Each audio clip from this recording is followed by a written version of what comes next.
What's up, guys? We are out here in Orlando, Florida with Brent Buffington of Growing Orlando. He is the director of a nonprofit here that is growing food, teaching people to grow food, and teaching people to grow food for others throughout the Orlando area. Brent, tell us a little bit about what you got going on here. Yeah, we got started at this site about 1.5 years ago. It's a city-owned piece of property. It's about 1/4 acre. Our main objective is to use this site preliminary as a way to grow food that is then made accessible, to people within the city and community, and then also hosting at the site classes and volunteering events so people can learn how to grow. And then hopefully through that, people that want to grow for others learn some of the strategies and things we're implementing here to deploy themselves. So Awesome. So how much space do you have here?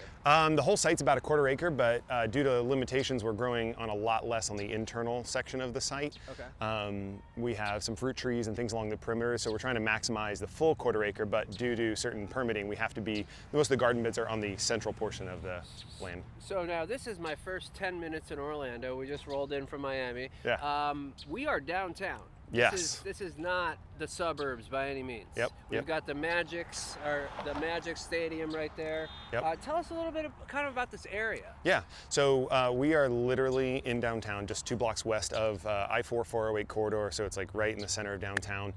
We've got a brand new finished soccer stadium for the Orlando City Soccer, which is 2 blocks that way, and there's going to be a farmer's market there that we're going to be at this fall. Okay. And then, as you said, the Magic Amway Center right there is so we're like right in the hub of downtown. And that was our goal to start with, was we wanted to start, even if it was small, here where the density of people are, but more specifically, we're in a neighborhood called Paramore, and Paramore is definitely a food insecure area. Okay. And so while what we do targets everyone in Orlando, definitely a big point of what we're trying to do is increase food accessibility that is local, organically grown, and made accessible to those that are within the perimeter, the area of where we're growing. Is this kind of like a low-income food desert? Yeah, I mean the amount of like supermarkets that actually have fresh produce is very low and or far away. Okay. And so every city has some of those little pockets, and so what we decided to do is start here. Okay. As we continue to grow and outgrow each site, we'd add more locations, so stitching together a larger network of farms. But this is our first and only.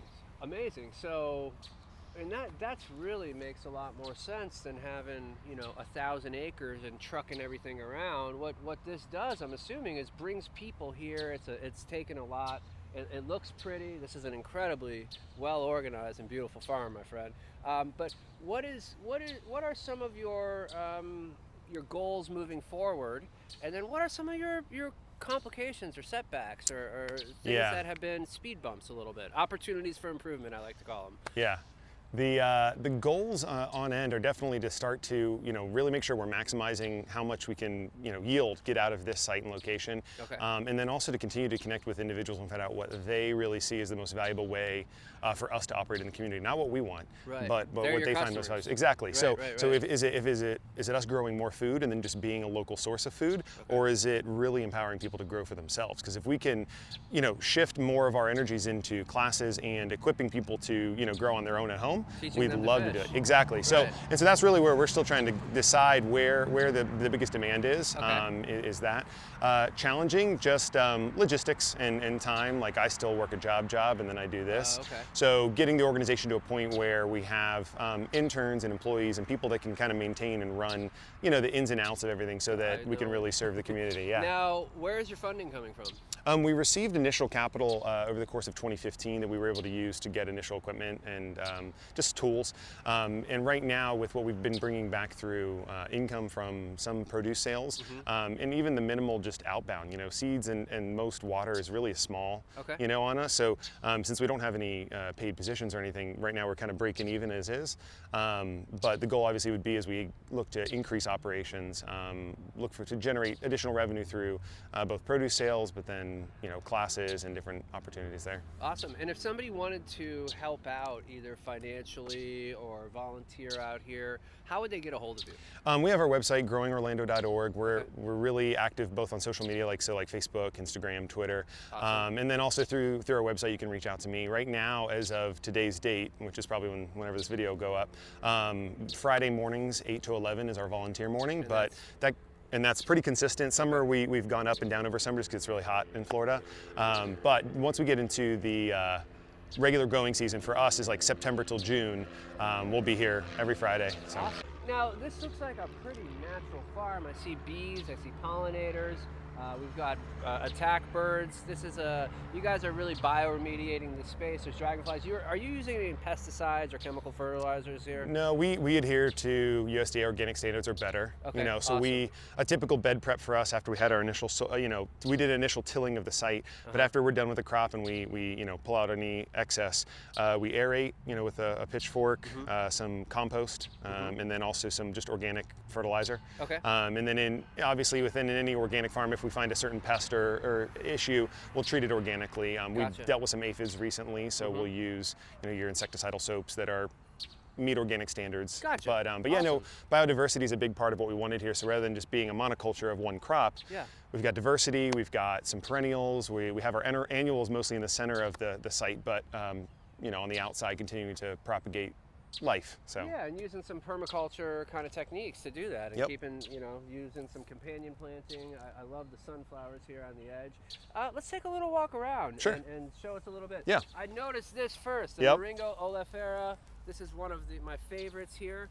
Actually, right here, we got them all as branches that were cut off of someone else's little cording. Yeah, wow. they're trees. And so we just took, it's about 8 or 9 of them, dropped them right in the ground, and this is all what came from there. They look strong. In between, we have some Moluccan spinach that's growing in between as a way to kind of just utilize space. And then just continue to try to propagate some of the spinaches in here. I'm not familiar with that. Can you give me a little yeah, we have a couple different perennial spinaches. I think it's Okinawa and some other ones over there too. But the Moluccan spinach, as opposed to your traditional annual spinach, when these get a little get bushy, you just pop these off and strip them, and then you can pop that back in some soil and continue to grow your spinaches. They're not, texture-wise, they're not your traditional spinach. They're not as tender, but if you mix that in with some of your regular salad mix, edible you get raw, obviously. Then. Yeah, edible raw. Yeah, again, it's more of one of the perennial spinaches as opposed to the annuals. Yeah, which is great to kind of have a little guild here with the moringas, and you've got a nice. You don't really have to mess with this. Exactly. Yeah. I mean, it needs a little work, but it's, for the most part, the idea is that if we growing a good ground cover of perennial spinaches, then it's less weeding and management. How have you been using the moringa, or have you yet? Not yet. I mean, we only got this spring, and so it's a rapid grower. Yeah. And so I just actually topped some of them off so we can keep it manageable. Okay. But yeah, so this is still, some of the tops that I pulled off, I'm going to dry and try, play around with that and experiment with it. Because if we can propagate this all around the community, it's huge. Nutrient density, free, propagates quickly, so grows quick, creates shade. I mean, this is one of my favorite trees. Yep. We were at the Miami fruit and spice park down in Homestead, and they had like 4 different varieties, and we're like looking for seeds and whatnot. But they said this one is like the most proven medicinal, and I have probably 150 of them, kind of in similar function, just everywhere. Yeah. And we have not done a lot of the cutting, so I think we with our kind of soil type and climate, it's just a little bit more harsh and it doesn't stay as moist, but I think we'll definitely give it a try now. Yeah, it's worth a shot, because if it works, then you less time waiting on the seeds. Granted, the seeds grow quickly, but you could quickly. These are great. Oh yeah. Awesome. Is this an olive tree over here? Bingo. Yep. Awesome. So this is olive. Back in February, we had a fruit tree workshop on our site, and so we planted 4 or 5 different things here, and this was one of the ones that we planted. So amazing. Yeah. Amazing. What do we have in the corner here? Like a Barbados cherry? No, actually, this was just here on site. Okay. I'm not quite sure. I know that a buddy of mine who was over here was telling me there's what these are. This guy right here. What is that? Lantana? Yes, that's probably it. Yeah. And so we've just kept it trimmed back, and I know it attracts a lot of pollinators when it is flowering. So that's the fruit we saw earlier. Okay. Gotcha.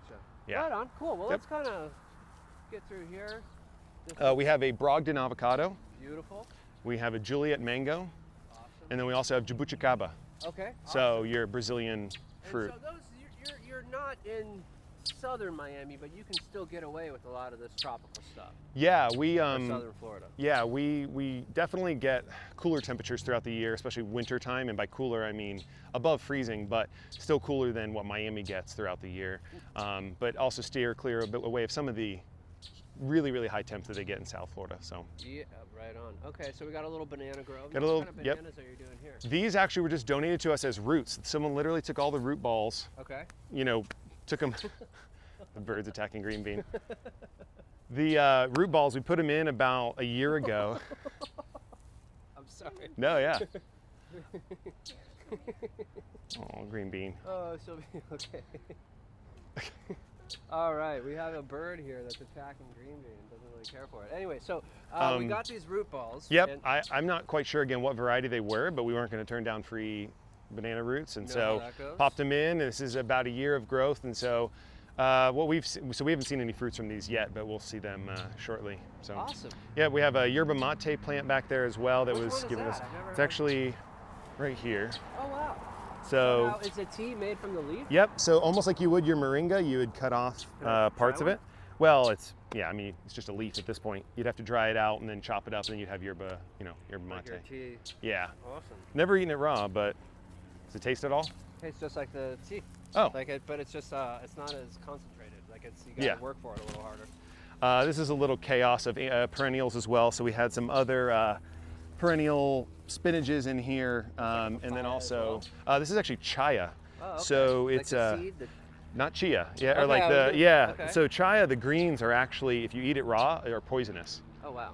So, but if you heat them up like in a skillet, or however you apply heat, apparently it cooks down and is edible at that point. Okay. So something someone gave us, and we've just been growing. I have yet to attempt the cooking of it, but yeah, right. Yeah. And wow, I see these kind of brassicas here. Yep. Is this just like a collard green? Yep, that's it. Just standard And champion. It's almost August. I know. That's what's been crazy is we do a pretty aggressive management. So as they start to get some bigger leaves, usually every 2 weeks or so, we'll come through and we'll trim all of them down. But I will say they are, I'm surprised. End of July we still have them, but it's they're looking for the most part still great. There's a couple here or there that don't look too hot. You can see. I mean, and you can see how much here.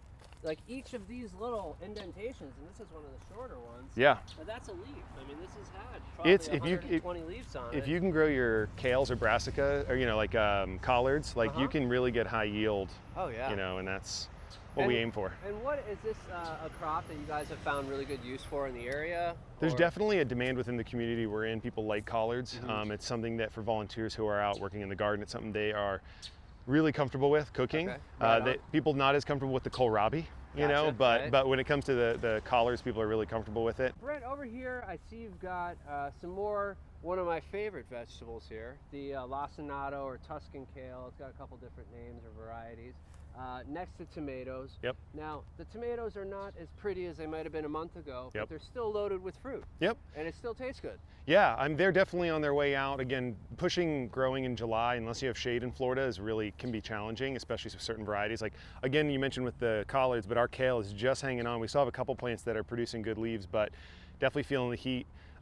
Tomatoes, we're growing vertically up, and then also doing an aggressive management on the branches. So as the fruits grow up, we're trimming off branches and sucker, keeping it just to the two main vines off of a single body. Now, why do you do that? Grow up? No. Why do you take off the old growth? So specifically, obviously, with the suckers, we don't want the plant to be trying to push out new fruits or fruit-bearing arms. Okay. But the old growth too is preventing disease. But then also, again, the plant's trying to hold on to what's left over there. So if we walked through there. Yeah, pull off the stuff that's bad so it can produce what you actually want. Exactly. So if you look kind of across the tops are still pretty fruitful and green. Again, mostly starting to get a little haggard as we go into the heat, but still you can kind of see evidence of that. Now, I noticed something else too is, and this is like, I'm with you on this completely, and everything you're doing, I really appreciate and respect it, because I see a lot of mindfulness in how your garden is planted and techniques and management, is that you're not growing big tomatoes that are this big. Yeah. Now, why don't you do that? So we've found, for a couple different reasons, specifically with just the way that we've been growing, is the length of time to get the fruits fully mature is a lot of work, and disease hits our plants pretty quickly in Florida, and so you could be really banking or relying on these big fruits to come, and you only get a few, and yes, they sell really well and they sell for a lot, but we've found that the continual and regular harvest of cherries, you get a lot better production, and they're quicker to mature. They take 20, and then also, if you've got a tomato that takes 45 days to get to size, and it's a soft-bodied fruit, not only is the bird attacking green bean, it's probably going to want that tomato. Yep. It's just, and so that's one thing I always recommend. Not saying you can't grow larger tomatoes, but if you're going to do it, it's definitely takes more effort, work, time, and your failure rate is probably going to be higher. Like in my experience? I mean, if it was a personal garden, Yeah. absolutely, I'd have a couple big sized tomatoes. Right. But when it comes to production, and really, again, that's the objective here. Absolutely. Technique to teach out, and then Yeah. also how much yield can we get from each bed. Right. And so that's where we found that just focusing on cherries is kind of the best bet. Now, what kind of production have you gotten out of here this spring to summer? As far as poundage, or are you guys we keeping track we of that, haven't or? really, the only thing we've been keeping track of is our donations. So Okay. when we donate any excess to the Coalition for the Homeless, Okay. so rather than like a lot of for-profit farms which will just till it back in or scrap it, Mhm. we at the very least donate something if we can't get it into the hands of someone. So Amazing. yeah, so that's a big thing for us, and I don't have the numbers on top of my head, but right now volunteers are the other people who come in and they take stuff. We don't really weigh it out, but we've sold to a few restaurants, but really our biggest really next growth point for us is this fall with the farmers market starting up. Okay. So we'll be able to track kind of a lot more what our yields are coming out of each bed. So That's awesome. This place looks incredible, and again, you know, we understand, and the viewers out there, this is not your prime season. yeah. This is not when everything's like at its prettiest, but this still looks incredible out here, and to see the brassicas still producing, you know, it's really cool to see, coming from a place like Arizona, coming out here and just experiencing, you know, something that I don't know. Yeah. You know, I'm really kind of planted in Arizona, and coming to Florida, it's a totally different world, but it's, you know, kind of a lot of the same seasonal issues, and then also working for a nonprofit myself, I understand some of where, you know, there might be some lacking or and whatnot, so it's really cool. Let's take a walk over here. I see Sure. you've got some kind of black cloth. This looks like a shade cloth over here. Yeah. Is this like a solarization for next year? So particularly what we're looking at here is just landscape fabric. We Okay. we steered clear of some of the standard clear plastics and black plastics, and just went because cost was pretty affordable, but then also the secondary purpose and strength of it is either reusing it again, where a lot of plastics and other things you get at your Home Depots will tear. Okay. But then also what we've done too is we've cut down a lot of the other tarps like this size down to walkways. So we found ourselves, we were wasting so much time weeding that the landscape fabric served two purposes, both permanent walkways in our, you know, permanent beds. Yeah. But then also, as you mentioned here, solarizing these two segments. But this is also not, it's aerobic, so you're not necessarily completely killing everything down there.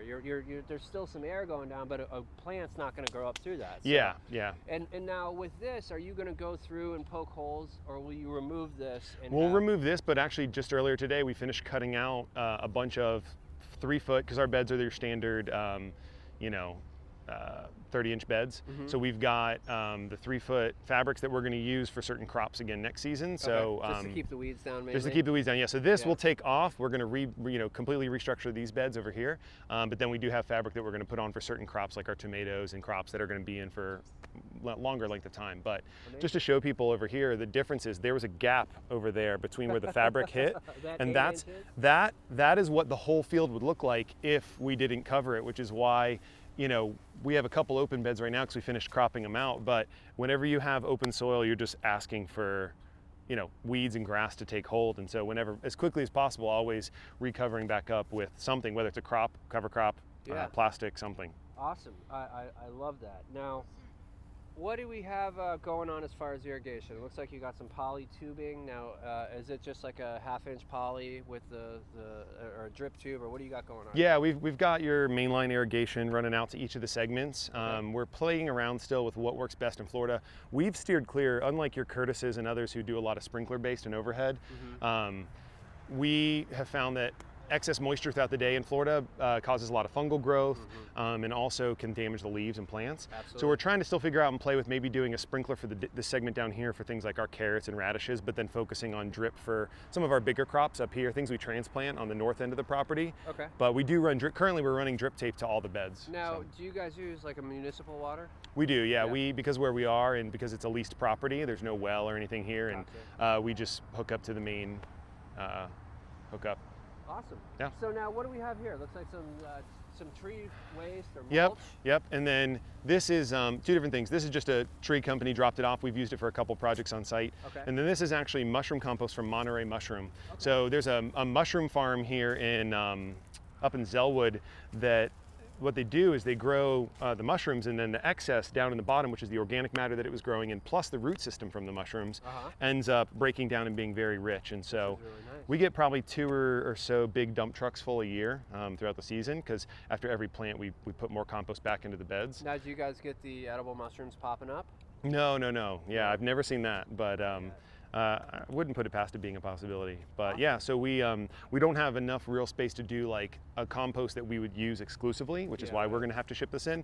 But we do have a little compost pile. We put excess waste and things. But this is the main, bread and butter of growing, and we have to have good organic, material for our plants. So. And so I'm assuming it's probably similar to southern Florida, where you've got kind of a sandy soil here. Yep. And so you want to add as much organic matter as possible. Yeah, we add this because and this has been here for a little bit. Sometimes, depending on the breakdown, there's still some like chunks in here, but it's already done a good job already kind of breaking down, but it holds moisture really well. Yeah. And so by adding that in after each planting, and plus we use a fertilizer with mycorrhiza. Okay. And so the organic fertilizer with mycorrhiza builds a strong, network underground. And so we're finding that after our very first season already, just from approaching it from an organic standpoint, we've found a better soil than when we started. So. Absolutely. And the cool mycorrhizal fungi is actually a fungus that needs another organism to interact. So mycorrhizal is actually going to add the filaments of